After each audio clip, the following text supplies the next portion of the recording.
الحمدللہ نحمدہ ونستعینہ ونستغفرہ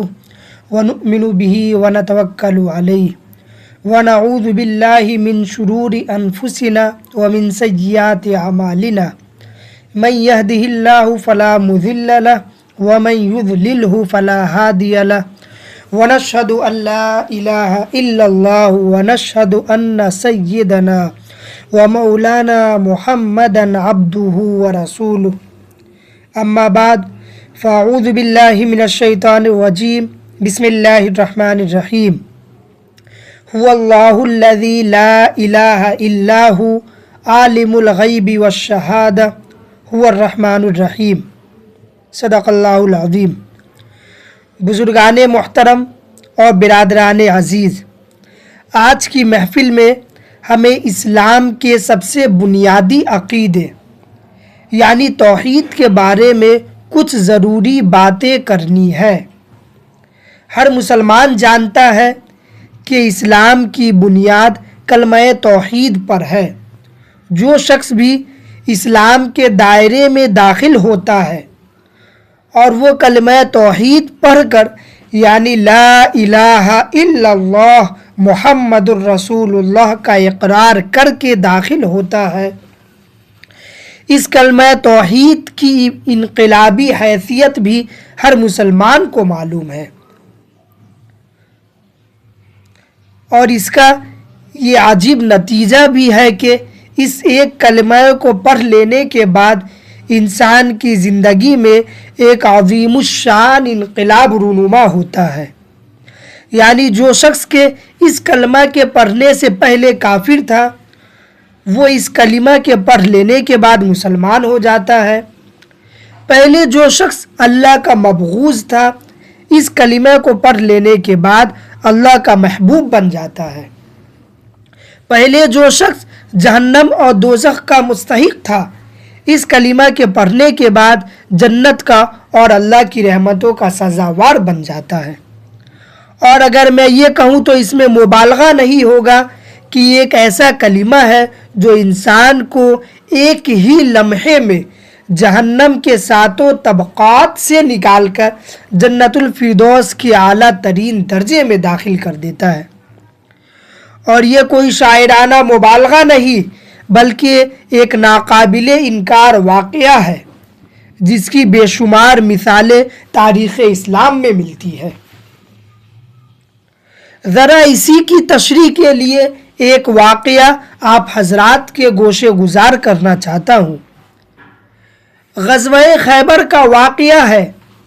جس میں نبی کریم صلی اللہ علیہ وسلم صحابہ کرام رضی اللہ عنہم کی جماعت کے ساتھ یہودیوں کے سب سے بڑے قلعے خیبر پر حملہ آور ہوئے تھے اور وہاں کا محاصرہ کیا ہوا تھا، یعنی اس قلعوں کو گھیرے ہوئے تھے، کیونکہ ان یہودیوں کی طرف سے مسلمانوں کے خلاف طرح طرح کی سازشیں کی جاتی تھی۔ نبی کریم صلی اللہ علیہ وسلم نے جب اس قلعے کا محاصرہ کیا تو یہ محاصرہ کئی روز تک جاری رہا۔ اس محاصرے کے دوران خیبر کے شہر کا ایک چرواہا جس کا نام تاریخ میں اسود راعی کہا جاتا ہے، وہ ایک روز اپنے شہر سے باہر نکلا اور اس کے دل میں یہ خیال پیدا ہوا کہ میں ذرا یہ معلوم کروں کہ محمد رسول اللہ جو اتنا بڑا لشکر لے کر اتنا بڑا فاصلہ طے کر کے اور مشقتیں اٹھا کر صعوبتیں برداشت کر کے اس خیبر پر حملہ آور ہو رہے ہیں، ان کی بنیادی دعوت کیا ہے اور ان کا پیغام کیا ہے، وہ کیا چاہتے ہیں، یہ معلوم کرنے کی غرض سے وہ چرواہا باہر نکلا اور مسلمانوں کے پڑاؤ کی طرف بڑھا۔ مسلمانوں کے پڑاؤ میں ایک شخص سے ملاقات ہوئی، اس سے اس نے پوچھا، میں یہ جاننا چاہتا ہوں کہ تم لوگ خیبر پر حملہ کرنے کے لیے کیوں آئے ہو اور وجہ کیا ہے؟ ہمارے شہر کے رہنے والے تمہارے دشمن کیوں ہیں اور تمہاری بنیادی دعوت کیا ہے، تمہارا بنیادی پیغام کیا ہے؟ وہ ایک صحابی تھے، انہوں نے خود اسلام کی عقائد کی تشریح کرنے کے بجائے اسود چرواہے سے کہا کہ تم ہمارے سردار یعنی محمد رسول اللہ صلی اللہ علیہ وسلم سے جا کر خود ملو اور انہی سے یہ سوال کرو اور وہ جواب میں تمہیں تفصیل کے ساتھ اپنی بنیادی دعوت اور اپنا پیغام بتا دیں گے۔ محترم بزرگوں، اسود رائی کے لیے یہ بات انتہائی حیرت انگیز تھی، اس لیے کہ وہ کبھی یہ تصور بھی نہیں کر سکتا تھا کہ کسی لشکر کا سپہ سالار، کسی فوج کا بڑا افسر یا کسی مملکت کا فرما روا اسے بنفس نفیس یعنی خود اپنے دربار میں حاضر کرے اور اس سے ملاقات کا اسے شرف حاصل ہو۔ وہ تو ساری عمر یہ دیکھتا تھا کہ وہ تو ایک چرواہا ہے جس کے ساتھ کوئی بھی معزز انسان، کوئی بھی دولت مند انسان، کوئی بھی صاحب منصب انسان اس سے بات کرنے کو ذلت اور حقارت سمجھتا تھا، کوئی بھی اس سے اچھے سے پیش نہ آتا تھا، کوئی بھی اس سے اچھے سے بات نہ کرتا تھا۔ اس لیے اسود رائی نے کہا، میں تمہارے سردار کے پاس کیسے جا سکتا ہوں جبکہ وہ تمہاری مملکت کے فرما روا ہے، تمہاری فوج کے سپہ سالار ہے، تمہارے بادشاہ ہے، تمہارے سردار ہے، اور میں ایک ادنا سا چرواہا ہوں۔ ان صحابی نے جواب میں کہا، ہمارے سردار نبی کریم صلی اللہ علیہ وسلم غریبوں کے انتہائی ہمدرد اور غمگسار ہیں، ان کی بہت عزت کرتے ہیں، ان کی بزم اور ان کی محفل میں غریب و امیر کے درمیان کوئی بھی فرق نہیں ہے، حاکم ہو یا مملوک ہو، سب ان کے درمیان برابر ہے۔ وہ حیرانی کے عالم میں نبی کریم صلی اللہ علیہ وسلم کی طرف بڑھا اور آپ کی خدمت میں حاضر ہوا اور ڈرتے ڈرتے یہ سوال کیا کہ میں آپ سے ایک سوال پوچھنا چاہتا ہوں کہ آپ کی بنیادی دعوت کیا ہے اور آپ کیوں اس جگہ تشریف لائے ہیں؟ نبی کریم صلی اللہ علیہ وسلم نے جواب میں مختصراً اس کو عقیدہ توحید سمجھایا اور یہ بتایا کہ ہم بار بار اس عقیدے کی وضاحت کر چکے ہیں۔ اسود رائی نے جب اس عقیدہ توحید کی تشریح سنی تو نبی کریم صلی اللہ علیہ وسلم سے پوچھا کہ اگر کوئی شخص اس عقیدے کا قائل ہو جائے اور آپ کے ساتھ شامل ہو جائے تو اس کا انجام کیا ہوگا؟ آپ صلی اللہ علیہ وسلم نے فرمایا کہ اگر تم اس عقیدہ کو قبول کر لو اور اسلام کے دائرے میں داخل ہو جاؤ تو تم ہمارے بھائی ہوگے، ہم تمہیں اپنے سینے سے لگائیں گے اور تمہیں وہی حقوق حاصل ہوں گے جو تمام مسلمانوں کو حاصل ہیں۔ سبحان اللہ۔ اسود رائی نے بڑی حیرانی کے عالم میں کہا، مجھے کیسے وہ حقوق حاصل ہو سکتے ہیں جبکہ میں ایک معمولی درجے کا چرواہا ہوں، میرا رنگ سیاہ یعنی کالا ہے، میرے جسم سے بدبو اٹھ رہی ہے، میرے جسم پر میل کچیل جمے ہیں، ایسی حالت میں آپ لوگ مجھے کیسے سینے سے لگائیں گے اور مجھے اپنے برابر کا مقام اور درجہ کیسے دیں گے؟ نبی کریم صلی اللہ علیہ وسلم نے اسے یقین دلایا تو اس نے کہا کہ اگر یہ واقعہ یہ ہے کہ آپ مجھے اپنے برابر حقوق دینے کے لیے تیار ہیں اور آپ کے اس عقیدہ توحید کے پیغام میں بھی اتنی کشش ہے کہ میں اپنے دل میں اس کی طرف غیر معمولی انسیت محسوس کر رہا ہوں، یعنی میرا دل اس کے طرف مائل ہو رہا ہے، میں اتنی بات اور پوچھنا چاہتا ہوں کہ میری اس سیاہ فامی یعنی میرے اس کالے رنگ کی وجہ سے، میرے جسم کے میل کچیل کی وجہ سے اور میرے جسم سے جو بدبو اٹھ رہی ہے اس کی وجہ سے آپ مجھے اپنا لیں گے؟ نبی کریم صلی اللہ علیہ وسلم نے کہا، بالکل میں اپنا لوں گا۔ تو اس نے کہا کہ میرے اس سیاہ رنگ اور میرے میل کچیل اور بدبو کا علاج کیا ہوگا؟ نبی کریم صلی اللہ علیہ وسلم نے جواب میں فرمایا، میں اس بات کی گواہی دیتا ہوں کہ اگر تم اس عقیدہ توحید کو قبول کر لو تو چاہے دنیا میں تمہارے اس چہرے کی سیاہی کا کوئی علاج نہ ہو سکے، لیکن جب آخرت میں تم اٹھائے جاؤ گے تو تمہارا چہرہ چمک رہا ہوگا اور اللہ تعالیٰ تمہارے اس چہرے کی سیاہی کو نور سے بدل دے گا اور تمہارے جسم کی بدبو کو خوشبو سے بدل دے گا۔ اس نے کہا کہ اگر یہ بات ہے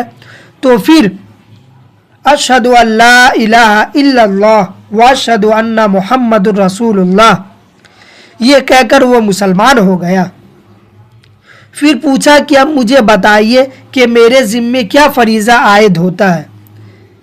یعنی میری رسپانسبلٹی اب کیا ہے اسلام لانے کے بعد۔ نبی کریم صلی اللہ علیہ وسلم نے فرمایا، یوں تو اسلام کے بہت سے فرائض ہیں،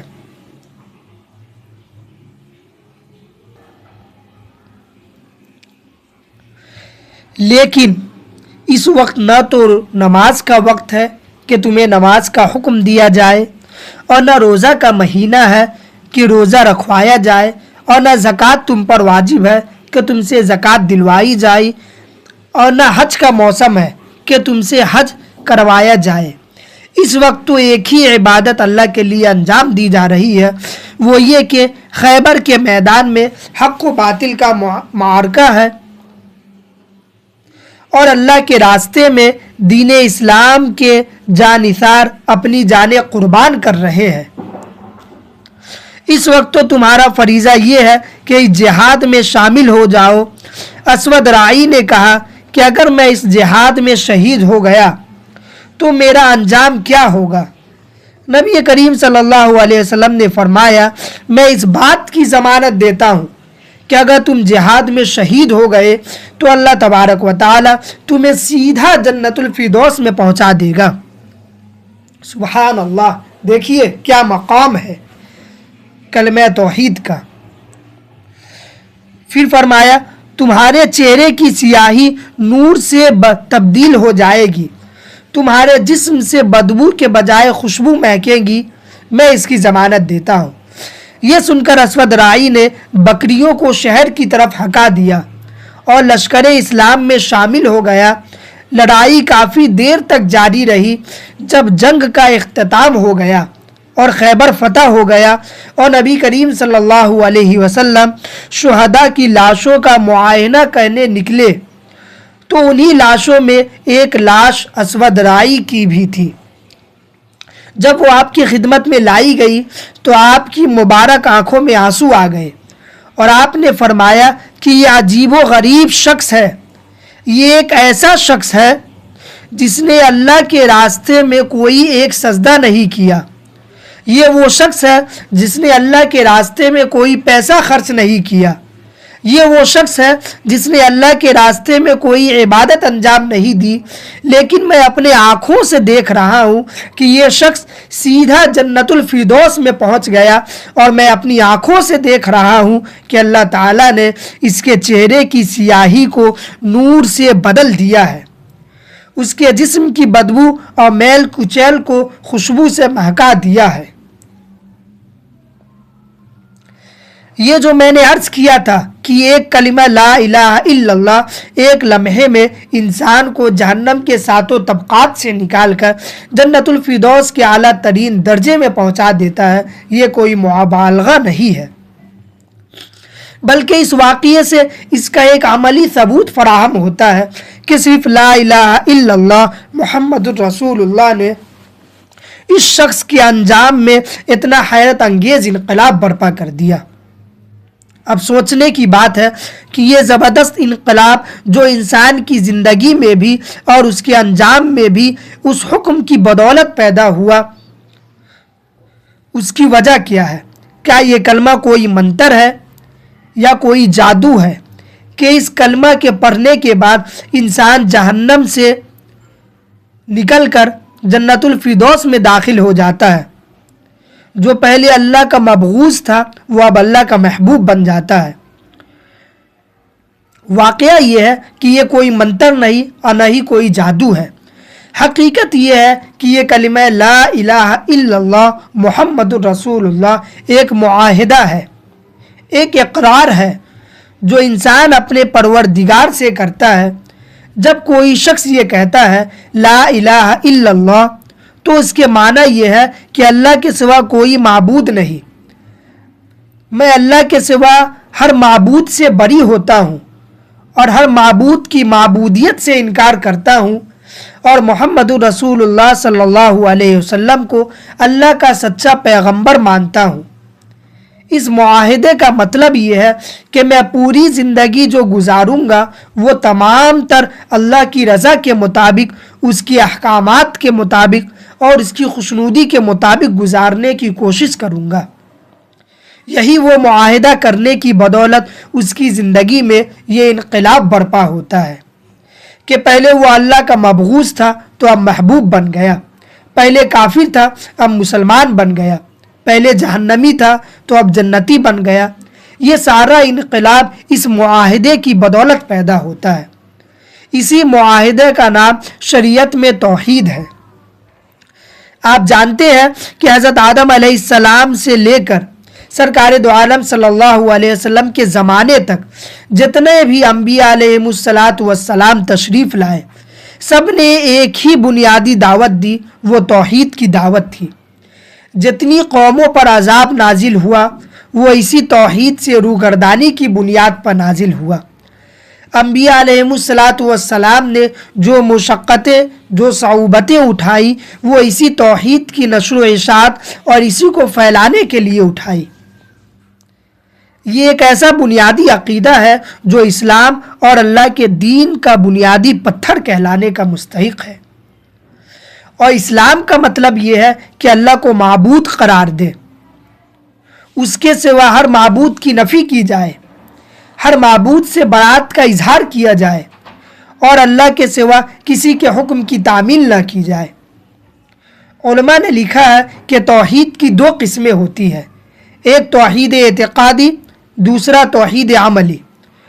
توحید اعتقادی کا مطلب یہ ہے کہ انسان اس بات پر یقین رکھے کہ اللہ کے سوا اس کائنات کا نہ کوئی خالق ہے، نہ کوئی معبود ہے اور نہ کوئی عبادت کے لائق ہے، اور اللہ کی ذات اور صفات میں کسی کو شریک نہ ٹھہرائے۔ اللہ کی ذات میں کسی کو شریک نہ ٹھہرانے کا مطلب یہ ہے کہ اللہ کے سوا کسی کو معبود قرار نہ دے، نہ صفات میں کسی کو شریک ٹھہرائے، اور صفات میں شریک نہ ٹھہرانے کا مطلب یہ ہے کہ اللہ کی جتنی ایسی صفات ہیں جو اس کے ساتھ مخصوص ہے ان میں کسی اور کو شریک نہ بنائے۔ مثلا اللہ رزق دیتا ہے، وہ رزاق ہے، اس کی رزاقیت میں کسی کو شریک نہ ٹھہرائے۔ اللہ تبارک و تعالیٰ کے قبضہ قدرت میں ہر انسان کا نفع و نقصان ہے، اس نفع و نقصان کو اللہ کے قبضہ قدرت میں سمجھے، اس کے سوا کسی اور کو نفع نقصان کا ذمہ دار قرار نہ دے۔ اللہ کے قبضہ قدرت میں شفا اور مرض ہے تو شفا اور مرض کو اللہ کے سوا کسی اور کی طرف منسوب نہ کرے۔ لہذا جتنی چیزیں بھی اللہ تعالیٰ کی صفات میں ہے ان میں سے کسی کو بھی شریک نہ ٹھہرائے۔ اس بات کی وضاحت اس لیے ضروری ہے کہ جہاں تک اللہ کی ذات میں شریک ٹھہرانے کا تعلق ہے تو دنیا کے بیشتر مذاہب اس کے قائل رہے ہیں۔ وہ کافر اور مشرک جن لوگوں کی طرف نبی کریم صلی اللہ علیہ وسلم کو مبعوث کیا گیا اور آپ نے ان کو توحید کی دعوت دی، وہ بھی اس بات کو مانتے تھے کہ پیدا کرنے والا اللہ کے سوا کوئی نہیں۔ وہ بھی اس بات کو مانتے تھے کہ اللہ نے اس پوری کائنات کو پیدا کیا ہے اور ہمیں بھی اسی نے پیدا کیا ہے، لیکن ان کا شرک یہ تھا کہ وہ اللہ کے صفات میں کچھ دیوتاؤں کو شریک مانتے تھے۔ وہ کہتے تھے کہ رزق کا شعبہ اللہ نے فلاں دیوتا کے سپرد کر رکھا ہے، بارش کا شعبہ اللہ نے فلاں دیوتا کے حوالے کر دیا ہے، شفا کا شعبہ اللہ نے فلاں دیوتا کو سونپ دیا ہے۔ اس طرح وہ صفات باری کے اندر دوسرے دیوتاؤں کو شریک ٹھہرانے کے مجرم تھے، اس وجہ سے ان کو مشرک قرار دیا گیا۔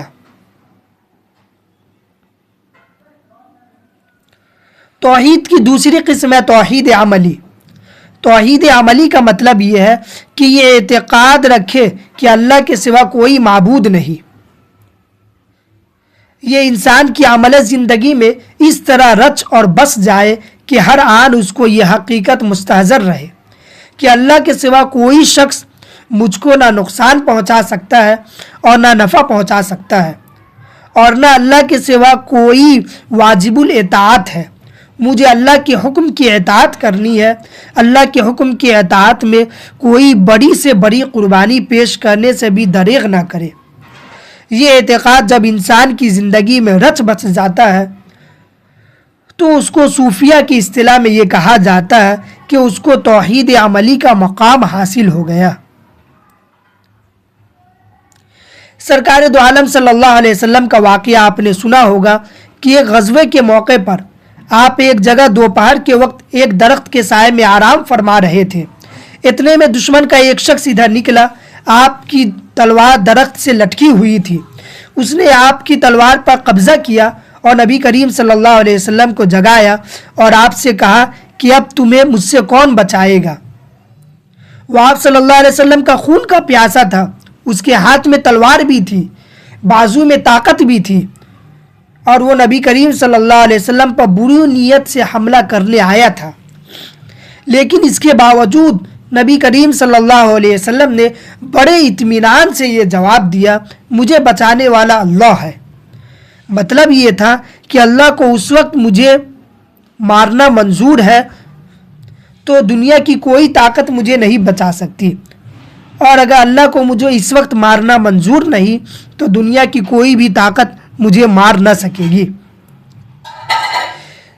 یہ جواب آپ نے اس اعتماد اور بھروسے کے ساتھ دیا کہ اس اعتماد اور بھروسے سے دشمن پر لرزہ طاری ہو گیا، اور اس حالت میں تلوار اس کے ہاتھ سے چھوٹ کر گر پڑی۔ اب آپ صلی اللہ علیہ وسلم کے ہاتھ میں تلوار تھی۔ آپ نے تلوار اٹھا کر فرمایا کہ تمہیں اس تلوار سے اور میرے حملے سے کون بچا سکے گا؟ اس شخص کے پاس اس کا کوئی جواب نہ تھا۔ اس نے نبی کریم صلی اللہ علیہ وسلم کے اس اعتماد اور توکل کو دیکھ کر اسلام قبول کر لیا اور مسلمان ہو گیا۔ عرض کرنے کا منشا یہ تھا کہ توحید عملی اس وقت کہلاتی ہے جب انسان اپنی زندگی کے ہر شعبے میں اس بات کو پیش نظر رکھے کہ میں لا الہ الا اللہ محمد الرسول اللہ کا پڑھنے والا ہوں۔ اس اقرار اور معاہدہ کا تقاضا یہ ہے کہ میں اپنی زندگی کے کسی بھی قدم پر اس کے کسی بھی حکم کی خلاف ورزی نہ کروں گا۔ جب یہ مقام انسان کو حاصل ہو جاتا ہے تو یہ توحید عملی کہلاتا ہے، اور یہی وہ مقام ہے جو در حقیقت انسان کی زندگی میں انقلاب برپا کرتا ہے، اور یہی وہ چیز ہے جو انسان کو جہنمی سے جنتی بناتی ہے اور اللہ کے مبغوض سے محبوب بناتی ہے۔ اس توحید عملی کو حاصل کرنے کا طریقہ یہ ہے کہ انسان سب سے پہلے یہ معلوم کرنے کی کوشش کرے کہ اس معاہدے کے بعد میرے اوپر کیا ذمہ داریاں عائد ہوتی ہے، اللہ تبارک و تعالیٰ نے کیا احکام مجھ پر فرض کیے ہیں اور کن باتوں سے مجھے روکا ہے۔ سب سے پہلا مرحلہ انہی باتوں کو معلوم کرنے کا ہے۔ اس واسطے نبی کریم صلی اللہ علیہ وسلم نے ارشاد فرمایا، طلب العلم فریضۃ علی کل مسلم، یعنی ہر مسلمان پر ایمان لانے کے بعد سب سے پہلا فریضہ یہ عائد ہوتا ہے کہ وہ علم کی طلب کرے، یعنی یہ معلوم کرے کہ اللہ کی مرضی کیا ہے، اس کی نافرمانی کیا ہے۔ جب یہ باتیں انسان کو معلوم ہو جاتی ہے تو پھر اس بات پر اس کو قدرت حاصل ہو جاتی ہے کہ وہ اپنی زندگی کے اندر اللہ کے احکام کی پیروی کرے، اس کی نافرمانی سے بچنے کی کوشش کرے، اور اس طریقے سے اس کی زندگی صحیح گزرتی ہے۔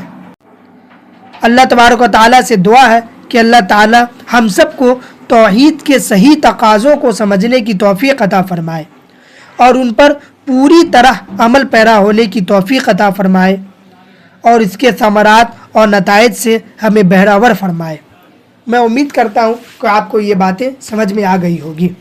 وآخر دعوانا ان الحمد للہ رب العالمین۔